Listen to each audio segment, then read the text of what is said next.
Lumabas ngayon ang video ng umunoy pamumugot sa bihag na aliman ng Abu Sayyaf. Isang araw po yan matapos ang deadline sa pagbabayad ng hinihinging ransom. Wala pang kumpirmasyon tungkol dyan ng militar, pero tuloy-tuloy po ang kanilang operasyon laban sa bandidong grupo. Diyan naman nakatutok si June Veneracion. Wala pang kumpirmasyon ang Joint Task Force Sulu, pero magdamagang nagbantay ang mga sundalo at pulis sa Hulo, ang kabisera ng Sulu, bilang paghahanda sakaling ituloy ng Abu Sayyaf ang nakagawian nila na itapon ang pugot na ulo ng kanilang mga bihag. Kumalat kasi ang bali-balitang pinugutan kahapon ng bandidong grupo ang German hostage na si Jürgen Kantner dahil hindi nabayaran ng 30 million pesos na ransom. Unconfirmed pa rin yung report na pinugutan ng ulo yung kidnap victim. No? At sinisikap natin na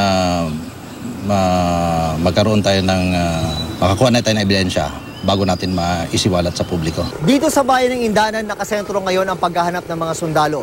Base kasi sa report, sa bayan na ito pinatay ng Abu Sayyaf Group ang German hostage na si Jürgen Kantner. Humingi na ng tulong ang militar sa mga lokal na opisyal para mangalap ng ebidensya. Anuman ang tunay na kahinatnan ni Kantner, tuloy ang military operation laban sa Abu Sayyaf. Nakipagpulong ang mga military commander dito sa Sulu sa mga counterpart nila mula sa dating rebelding grupong Moro National Liberation Front o MNLF. Ito ay para maiwasan ang misencounter kapag napadaan sa MNLF area ang mga naghahabol na tropa. Pinayagan ng GMA News na madokumento ang airstrike ng Joint Task Force Sulu laban sa 40 hanggang 60 miyembro ng Abu Sayyaf sa bayan ng Patikul. Makapal ang ulap noon, kaya medyo nahirapan ang mga piloto sa paghahanap sa target. Pero nang makakita ng butas sa mga ulap, doon na nagpakawala ng rocket.